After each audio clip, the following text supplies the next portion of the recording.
So good afternoon, friends and followers. This is Nurses Talking. I am Dale Barcy. As always, if you like what you see and hear, comment, give us a like, give us a subscribe.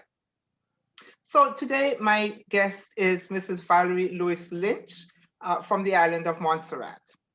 And Mrs. Lewis-Lynch, affectionately known as Sister Lewis, is a retired nurse with over 40 years in the profession. She's a former clinical instructor. She's a sister tutor and principal nursing officer at the Glendon Hospital. Mrs. Lynch is a graduate of the University of the West Indies, where she obtained a Bachelor of Science degree with honors in nursing education, among other qualifications. For her contribution to nursing and especially nursing education, she received the Caribbean Nurses Organization Honorary Award in 2000 and the MBE, which is the Member of the British Empire, in 2003. This year, in 2021, she was also awarded the Mark of Excellence from the Rotary Club of Montserrat. After retirement, she continued to be involved in nursing, education, and worked for a while at the Montserrat Community College as a part-time lecturer. She's also involved in health, community, and church activities. She's a past president of the Montserrat Diabetes Association, which she was instrumental in forming in 2005. She's also a member of the Nurses and Midwives Board, the Golden Years Committee, the Montserrat Association of Retired Persons, and Secretary Treasurer of the St. Vincent de Paul Society, among others. So, Mrs. Lewis-Lynch, welcome. Thank you very much. It's a pleasure to be here.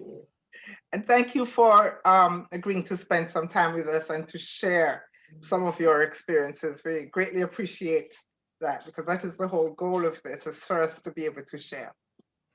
And anyone who knows me know that I like to share. Awesome, awesome. So I always really want to know why people are nurses. So why are you a nurse? What or who inspired you? I can say that the nurses in my area, my village, my neighborhood, those are the ones who inspired me.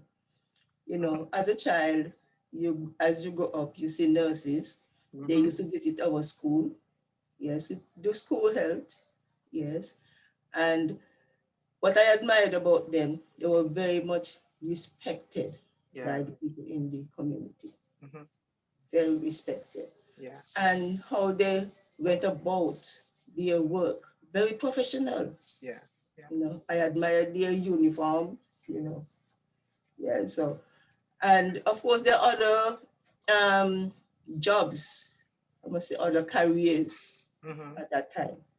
And then while at high school, you start looking around to see where you want to be. Yes. When you yes. graduate. So there was a long list, but nursing was always at the top of my list. What else was on that list? Pardon? What else was on that list? Teaching, yes. I think the principal at the school, she tried to lead me towards teaching by telling me that I'll be having O-levels and I don't need O-levels to do nursing. So why not do teaching? Because of course you had to have O-levels to do the teaching. That was one. Secretariat work, yes. At one stage I started typing class. Okay. You know, just in case, you know, preparing myself. That was your safety. Yes. And I remember also taking a correspondence course in accounting. Okay. I think it was Rapid College, from Rapid Result in England. I started an accounting class with them.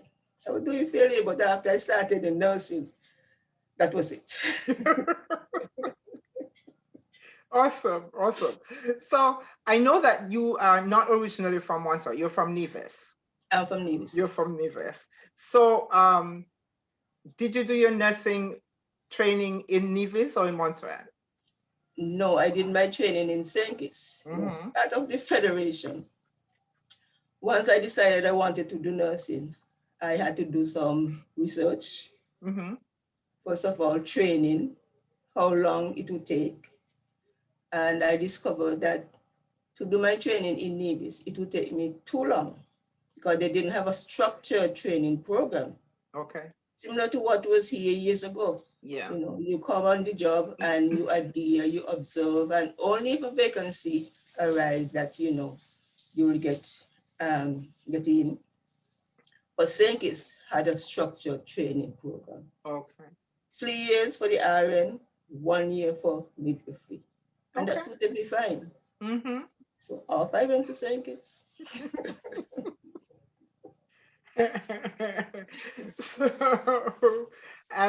So I know also that at that time that nursing education was more, if there was academics by all means, but also a lot of the focus was on clinical work, practical clinical work. How did that work for you? It didn't bother me, you know. I think that's what they used to call the apprenticeship system. Yeah, because you get into the program, you have to spend a certain number of time in the clinical areas, yes, and you go to classroom. So it didn't bother me, right? Okay. And of course, I said, well, of course, I did some reading about nursing after I decided this is what I wanted to do. So I had a little idea. Yeah. You know. Of what to expect. Yes. So how did you end up in Montserrat? That's a long story. To cut it short, my dad was offered a job here. My dad was Montserrat, right? Okay. From Kingston, and he was offered a job, commissioner of police, chief of police at that time, yes. And then I said, okay, you know, I've been to Montserrat before, liked it because it's so similar to Nevis. Yeah. And he said he wanted to come back home because he has never worked here. Okay. So he made up his mind he would come along. And I decided, okay, I venture out. But lo and behold, he changed his mind after. At that time, I had already applied. It was May, June, June, and got accepted. Yeah. And I came along, and I have no regrets. I took his place. Right. And there was no problem assimilating into the nursing in Montserrat. There was nothing else that was required of you, right? No, because I was a staff nurse from St. Kitts, so I just came over as a staff nurse. And that time they needed nurses because I think quite a few nurses have left, went to England and elsewhere. So I had no problem. Came in as a staff nurse. So I was talking to someone recently who, you know, went to Montserrat in that same time frame, and talking about washing bandages and stuff like that.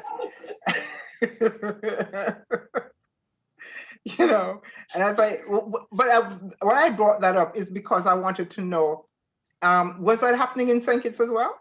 Yes. Yes. I can tell you as a junior nurse, you know PTS. Yeah. Yes, out of PTS. You're the preliminary training student. Yes. Our job on the ward, as I tell people, we used to live in the sluice room. Because washing the bandages, sometimes the dressing towels and, you know, the bedpans, urinals. Yes, the most junior nurse. Yeah, that's what, there were 2 of us from that group. Yeah.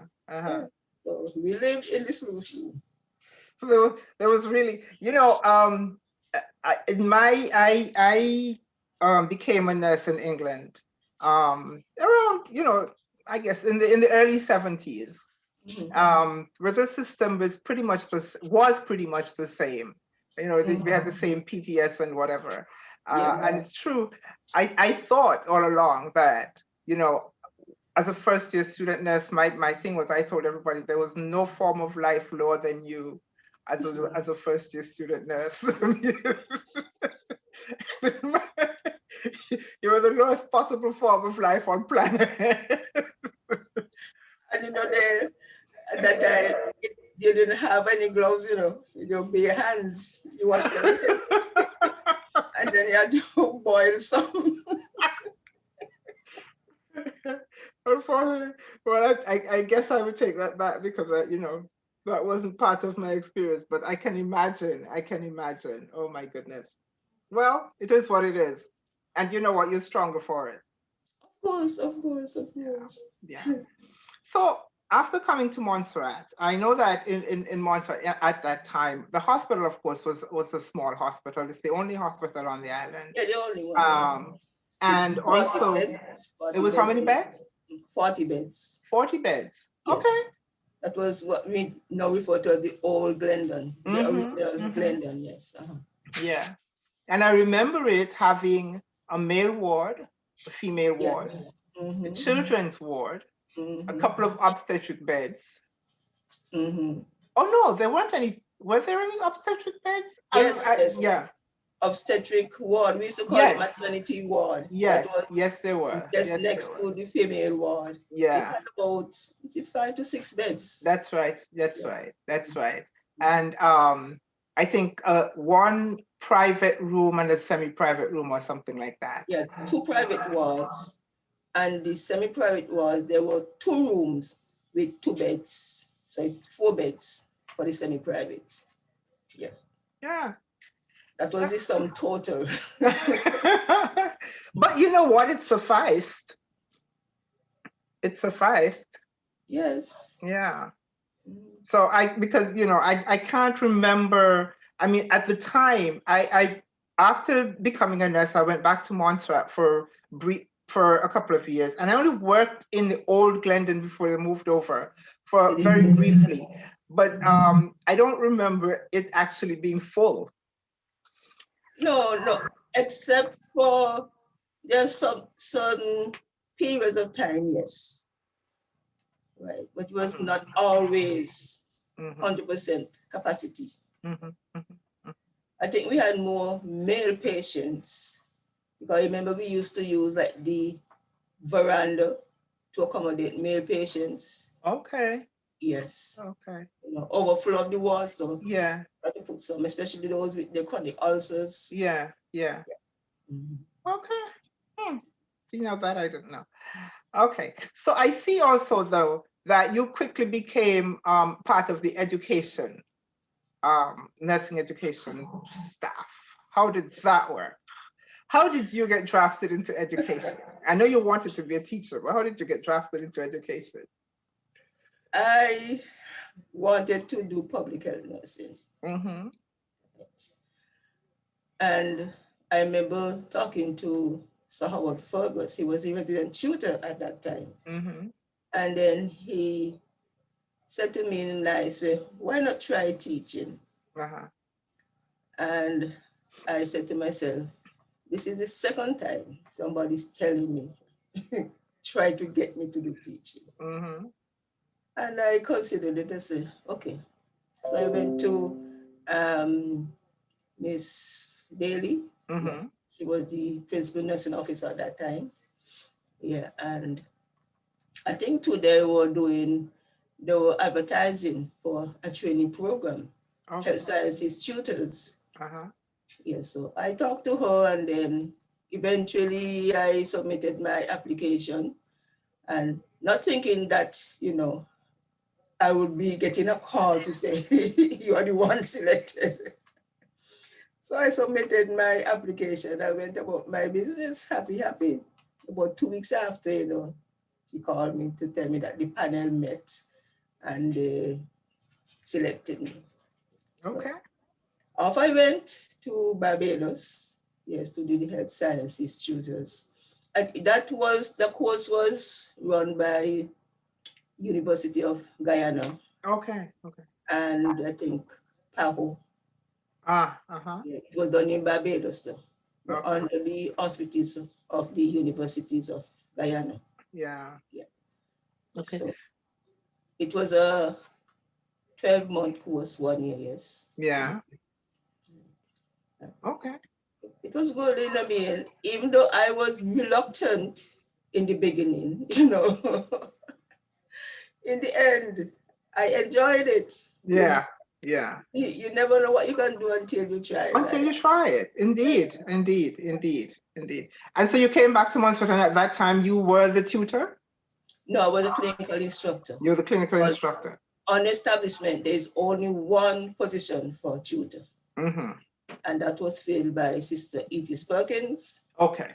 Right. So I was appointed, that post was created because I couldn't be appointed tutor. So they created the clinical instructors post. Mm-hmm. Mm-hmm. So I worked alongside with Sister Perkins, assisting in the classroom and supervising the students on the wards.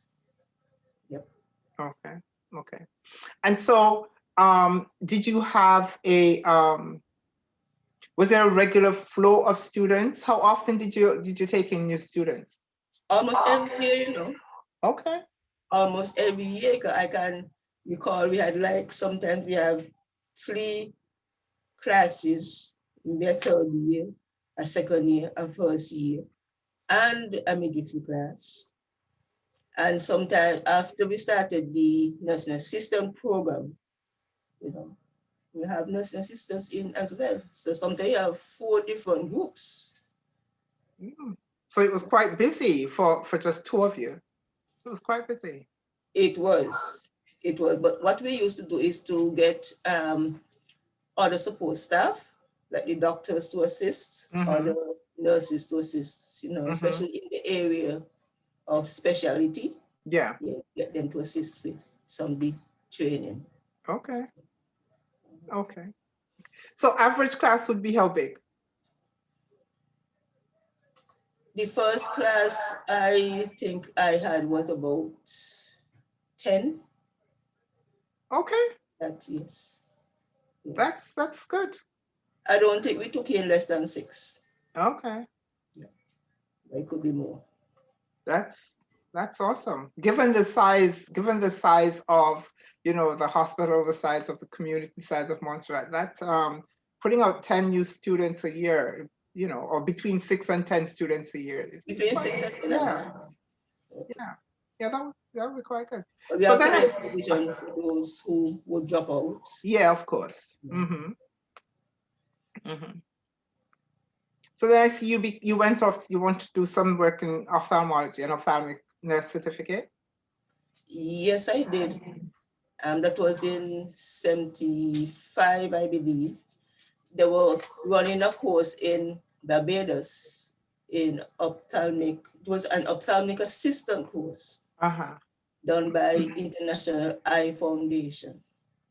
And I recall a sister, Rhino, she did the first course, and they wanted a second person. So when she came back, the then PNO, Miss Florence Daly, she spoke to me about it.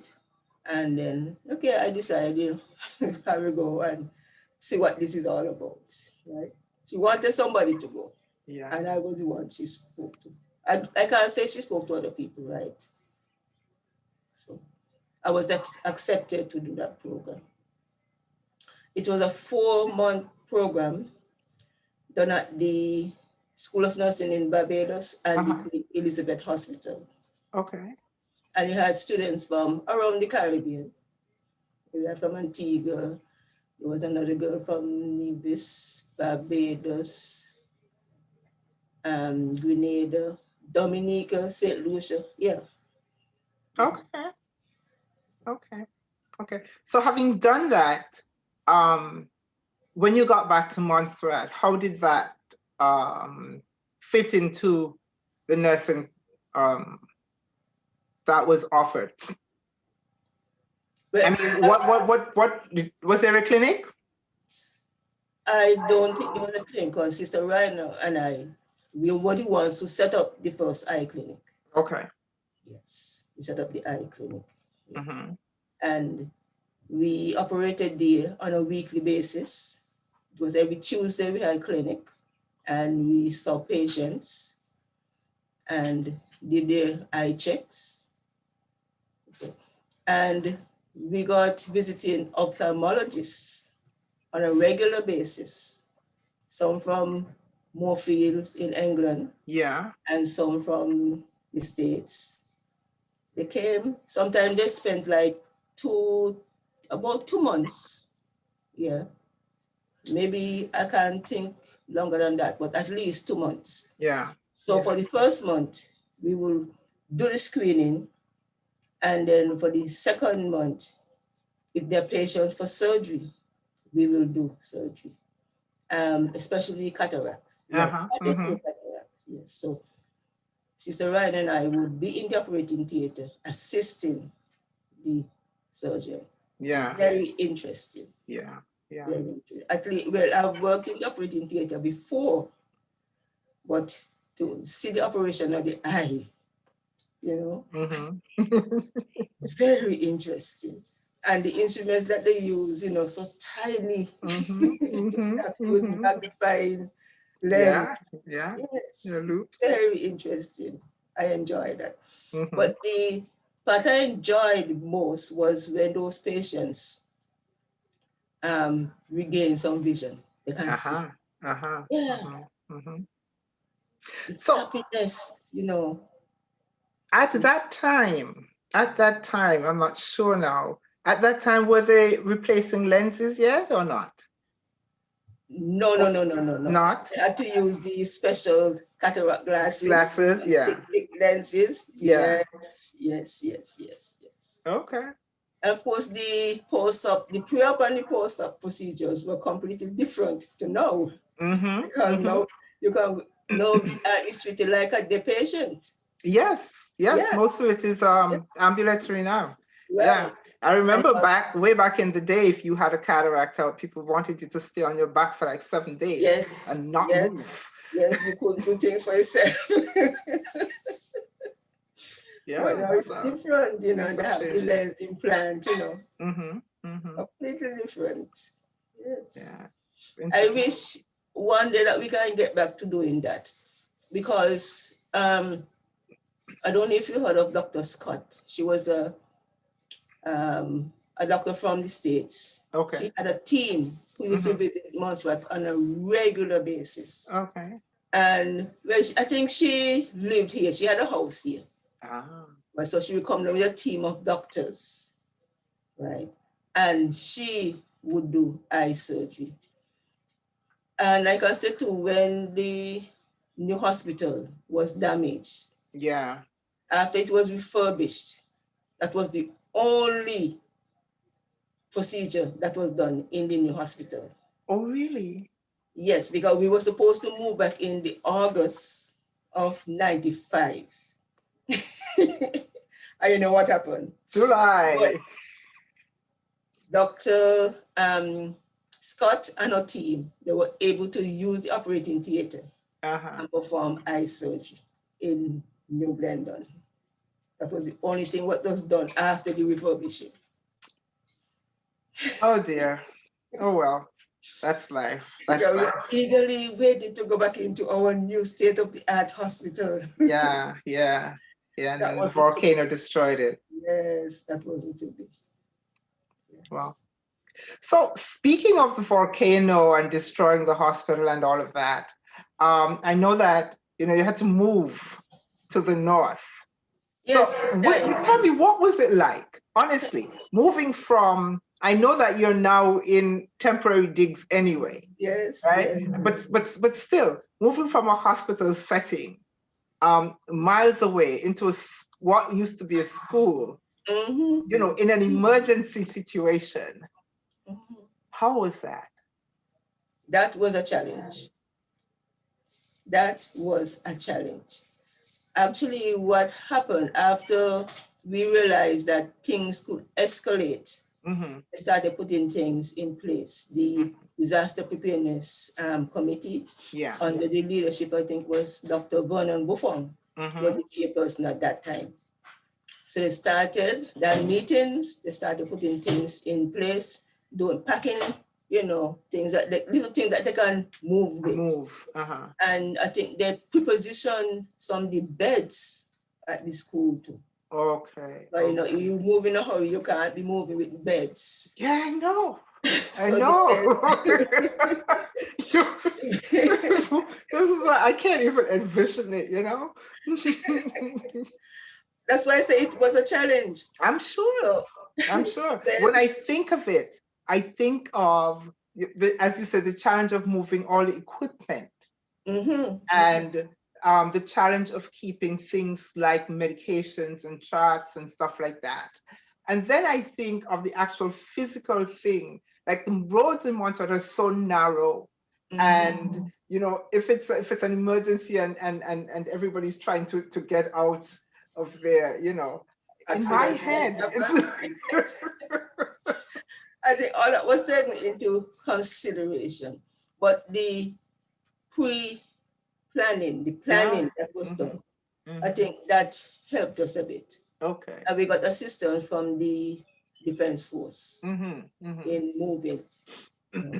Yes, so that helped us a bit. And what we did too, even though we put some beds in place, we had to use the cots, which are smaller. Yeah.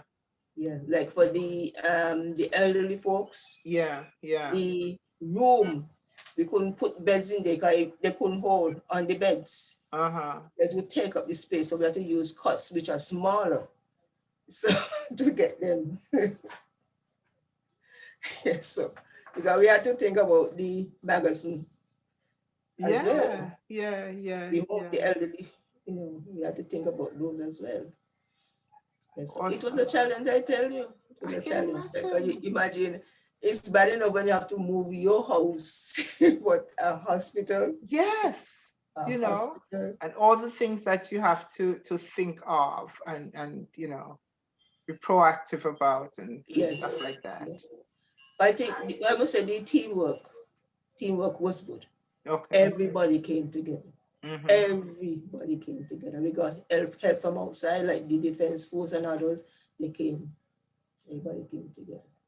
Awesome. But, you know, when I think of it, it boggles my mind. It really does. I have to tell you. I can tell you. Yeah. And you know, you're accustomed to be in the facility we were in, even though it wasn't perfect. You know, you move to something, a classroom, a school building, you move into, you know, the amenities and all those things, you know. Yeah. The indoor toilet facility. Exactly. Those challenges, like, oh my goodness. Privacy, I've got to give you all awesome credit, I have to say. And you know, with that was a lot of stress for everybody. Yeah. I can imagine for staff, for patients, and I mean staff at all levels, you know. For patients, you're worried about your own, you're worried about your families, you're worried about the patients you have to take care of. Awesome. And of course, most of the nurses were from this side of the island, and they had to evacuate. So, you know, accommodation was a problem. I mean, health got some houses for them, but still that wasn't adequate. Yeah. So some people, you know, were able to get rent houses and so forth. It was a challenge and stressful. and so I see that as if that wasn't enough, you somehow became a disaster preparedness officer. But I was part of the committee for a long time. My first role was staff welfare officer. Okay. What did that entail? That came about, let me tell you, that came about after Hurricane Hugo. Okay. Because the hospital was damaged and they had to use the School of Nursing that was part of the hospital then. So classes were suspended. Uh-huh. So they utilized me as being part of the disaster preparedness committee. Yes, that was my role, staff welfare officer, looking about the welfare of the staff, especially those who came in, because we got a lot of nurses from outside. About accommodation for them, as well as their meals and transportation. So I had to coordinate that. I remember the first set who came in, they were put up at the government house. Okay. Yes, the governor accommodated them there. Yeah. So, here, the question I asked, the governor, you put them up at the government house. Did the governor go somewhere, or was the governing family there as well as? They were camping there.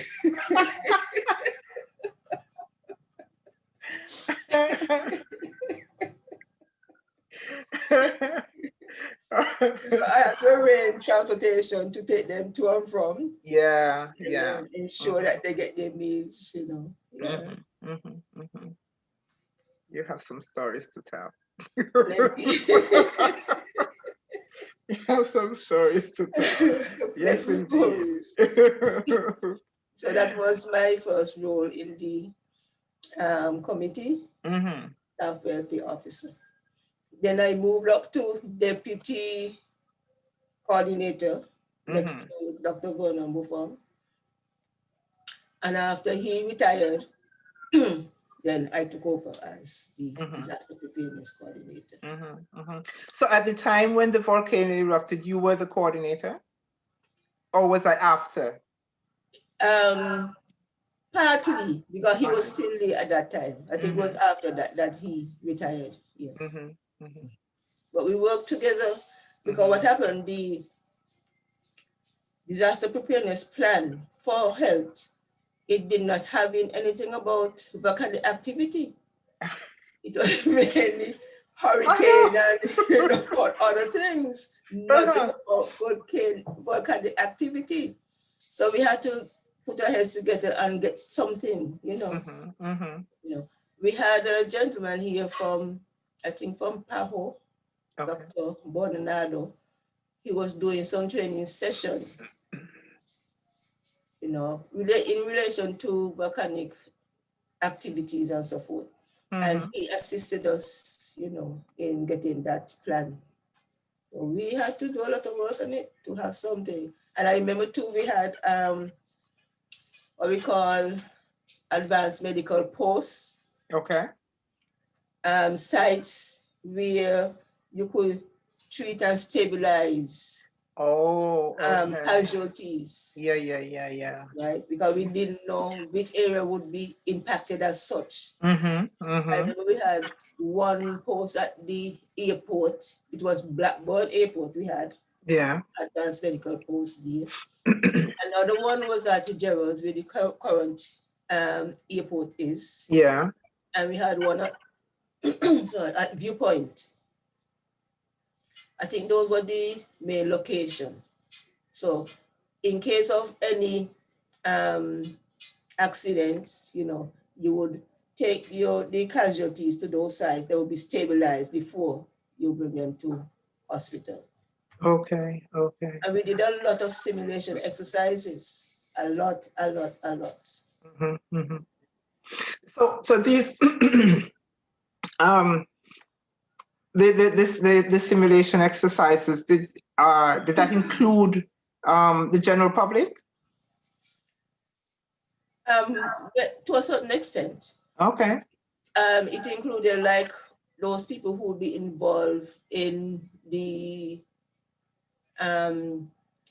casualty. So like Red Cross, they were Defense Force, Police. So those ancillary services were pulled into it. Right. So we would have those simulations. We would come up with a scenario, right? And then we have what we call, you call up your team, alert them, then you pick them up and you position them, you know. Yeah, yeah. Mm-hmm. Those who would be in the red area, the green area, you know, the different areas. Yeah, yeah. So we had to, you know. You had to learn on the job. So now that you look back on it and listening to you tell me about it, you know, my sense is that I'm sitting here thinking, awesome job, you know. Now that you look back on it, what do you think about it? Whenever I look back, you know what I say? I say, His grace and mercy brought me. Okay. That's And the best way. That's indeed, the best way I can sum it up.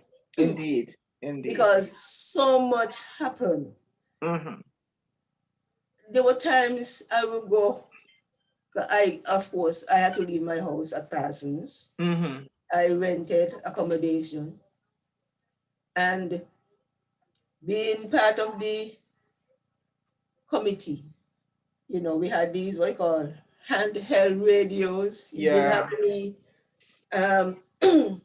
the radios we have now. Yeah. Yeah. Yeah. Yeah. So I had to be listening out Yeah. for any activity, Yeah. right? And so, you know, you always deal, you know, no time to really relax Yeah. and get any good sleep because your Mm-hmm. ears are Yeah. always tuned in Yeah. Yeah. to know Yeah. when you have to go. When you Always have on edge. Yeah. of course, and you hear all the traffic. You know, I think our sign was Gulf Hotel, GH, of course, Glenelg Hospital, but it's a Gulf Hotel, and we had numbers. Yeah. Yeah. Yes, yes, and you hear, you know, they're giving the instructions or what, and you know, you pick up, you know, what is happening. So it was stressful. It was stressful. Yeah. I can imagine. I can imagine. But, you know, I think we fared off quite well, I must say, because we didn't have any major outbreak of any like communicable diseases as such. Little pockets of things, but no major outbreak. Nothing major. Nothing major. No. Okay. Awesome. Awesome. And then I see you became what? A part of, they helped to set up the Diabetes Association? Well, that was when I retired. That was after you retired. Yes, that was one of the projects. Well, I had two projects at that time for my retirement. Uh-huh. You have to plan what you're going to do. Yeah. My original retirement plan got squashed with the volcanic activity. So I won't go into that one. Okay. So the other thing, that's okay. Let me focus on these two areas. Established the Diabetes Association. There was one many years ago, but it petered out for whatever reason. And I saw the need to have one. So it's okay, when I retire, I will work on that one. And also, I started working on the history of nursing in Montserrat. I did something in 91 to celebrate the 25th anniversary of the School of Nursing. That was the formal I call it now. Establishment? Formalized training for Yeah. School of Nursing, yes. That was 91. So I did something and got some useful information from some retired person. Yeah. It was very interesting because a lot of this, you know, was not known. Uh-huh. Right? So we got some useful information which we collected and put in that book. So I need to build on that. Yeah. A lot has happened since 91. All the hurricane and the volcano. So much has happened. We need to document it. Yes. Yes, So those indeed. are my two projects. Okay. I got the first one up in 2005, and it is still going. Yeah. Even though we have lost quite a few members, especially during this month. Yeah, about 3 members have passed. Oh dear. So that is still going, and I'm working on the other one. Okay. All right. So my question always is to all you busy nurses is, what do you do for yourself? What do you do to relax? I do some reading sometimes. There's a book here that I'm reading, The Rule of Life. Uh-huh. The Rules of Life, yes. Interesting. Yes. A personal code for living a better, happier, more successful kind of life. Okay. Very interesting. So I do some reading sometimes. Yeah. And may watch a good program. Yeah. And occasionally I might go with my husband and help with his farming. Okay. That's always a big thing for me. I like getting my hands in the dirt, you know. As occasionally, he likes to do his farming, right? My role that is more like helping to reap. Oh yeah, you didn't plant anything, but you want to reap. I have to reap, right?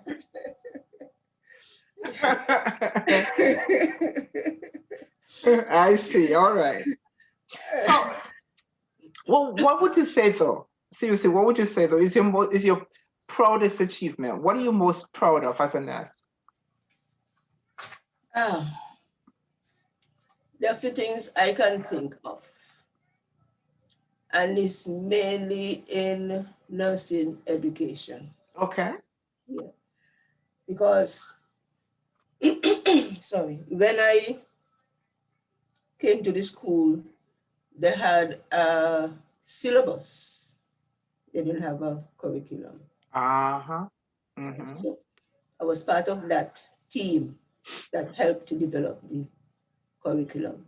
But it was done with other school of nursing from the region. And it was done, and PAHO spearheaded that project. So all the schools in the region, the tutor would meet, they would meet in one of the islands, and we got together. And Dr. Una Reed was the person responsible for that. And we sit and we develop this curriculum, one for the RN program, right? Then years later, we did one for the midwifery program. And that was done, I think, by it was Maria Barker. She too worked at PAHO, but that was her specialty. Okay. And we developed that. And the other one was, I think, around that time too, we started the regional exam for nurse registration. So very instrumental in that. Right? I remember we would meet on a regular basis, the tutors, and then, we set the papers, and I think that exam started in 92. Right? Okay. But we didn't have any students at that year. And I remember when the rollout, that very last meeting in preparation for the official launch of that exam, that was done in Guyana. Okay. We met at CARICOM headquarters. And I can tell you, I would not forget because we had to finish those exams before we departed. So we were at CARICOM headquarters up to midnight until the following morning. We left there the following morning, just head back to the hotel, Pegasus, pick up your stuff. your stuff and head straight to the airport. I would not forget that. Because you see, the exam, the security was so tight that we worked in groups, eh? There are different groups doing different things. And if your group is finished, you could not leave. You had to study. And Right. So what we did, those who finished first, we would assist the others until everybody got through. But that is what happened. All through the night, we worked. Yeah. I remember sitting in one of those lovely chairs, comfortable chairs at CARICOM headquarters and watch the sun rising. That was something I would not forget. Yeah, yeah. So now that you have, I'm sorry. Because I said that was another achievement. Okay. Because our first group of nurses wrote the exam in '95. And they were all successful. And the good thing about it is that those 4 students who wrote the exam, they were all from the nursing assistant program. Oh. Yeah. Okay. So, you know, we had a program that the nursing assistant and the RN, they were trained like for the first year. Then after the first year, they would, the nursing assistant would leave. Yeah. Because, yes, and then the RN would continue. Now, if those nursing assistants get the required entry requirement, the required O levels, which was 2 at one time, yeah, then they can re-enter and join in the second year of the RN program. Yeah. That's how it was. So that first group who sat the regional exam, they were all from the nursing assistant program. That's awesome. Very well. Yes, that's awesome. That's a testament to how well the education was, how well it was, you know, communicated. That's awesome. And the second group was in '96. That was the last group. And when the volcano acted up, and I said to the then minister, we can't have any more training because we didn't have any place to train them. To train people. It was a challenge to finish that group. Yeah. Because in '96 they finished and they were successful, yes, but I couldn't have another group. Yeah. There wasn't any place, nothing, the place was in such a condition. You couldn't, I know. You couldn't train, you couldn't accommodate that. So what happened, I sent them off to, like for the midwifery, some went to St. Kitts, others went to Dominica and I think Antigua. You know, the islands, you know, they helped. Yeah. They helped, yes. So the question I was about to ask is, now that you have a regional exam, nurses can work in any island without any additional requirements? That exam offers reciprocity. Okay. Of course, it is subjected to the immigration rules of the different islands. Yeah. Yes. So once you have that, you're not required to sit any board exam in the other islands, right? Unlike the United States, where you have to do board exams, you know. If you move from state to state, you know. But of course, I say it's subjected to the immigration laws for the different islands. Yeah. It's easier now to have your license in different states, but that's another issue. Yeah. So what words of advice or inspiration you think you give to someone who wants to be a nurse? I will tell them it's a profession, it's a career. It is very rewarding. Has a lot of challenges, of course. Okay. And you have to have the love for that. Don't come in and say, I just want a job. You have to have the love for nursing. You need job satisfaction. But it's rewarding because, there's a lot of scope.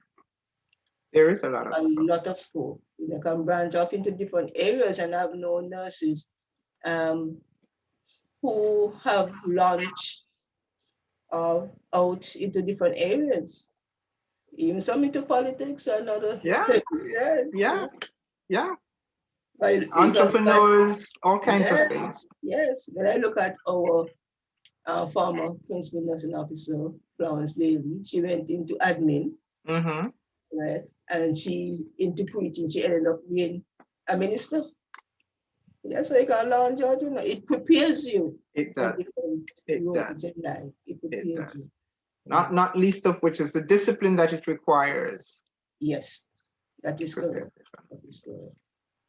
But it is a very rewarding job, though, and one where you can get employment anywhere you go. Indeed. You have no problem. You get employment anywhere you go. And I find too that the nurses who left here, especially when the volcanic activity started, because about almost 50% of our staff left, trained nurses. Yeah. They had no problems getting employment. Employment anywhere. Yeah. Awesome. So in Montserrat, what would you say is your vision for nurses and nursing in Montserrat going forward? It's not there's nothing stagnant about nursing or nurses. It's a constantly evolving profession. And I ask that question because especially over the last year, it has evolved at the rate of lightning. I was about to say, there are going to be a number of changes. Right? And the way that we have done things in the past, right? Don't expect the same thing to happen. With the advance in science and technology, and people must be prepared to adapt to the changes. That is very important. And one of the things that I particularly look at is with the ease of acquiring information, you're now serving a more aware clientele. Yes. And so you do have to adjust a little bit how you approach, how you disseminate information, all of that kind of thing. Totally new game, different game. A new but still an exciting game. Nursing would always be exciting, Yeah. And there's always something new to learn. Yeah. Once you're willing to keep abreast of the changes. And I would encourage nurses to be involved in their continuing education. Right? You have to keep abreast with changes. If you don't keep abreast with changes, you're going to be left behind. Yes, you will. Yes, you will. Yes, you will. Yes, you will. Yes, you will. Yeah. But what happened? The principles, even though things change, the principles would not change. The basic principles. The basic principles. They're still taking care of people. Yes. I would really, really love to thank you for talking to us today. I appreciate it. I really do. You have so much to share. We've learned so much. I have learned so much. I didn't know that we were housing people on the gallery at the Oak Glendon at some point. We had an overflow. The main stuff like that. Yeah. Especially it was those chronic ulcers, eh? That was the order, it's best to be out where more ventilation. Exactly. And there we don't see those ulcers now, We don't see them now. so why do you think that's so? I really don't know.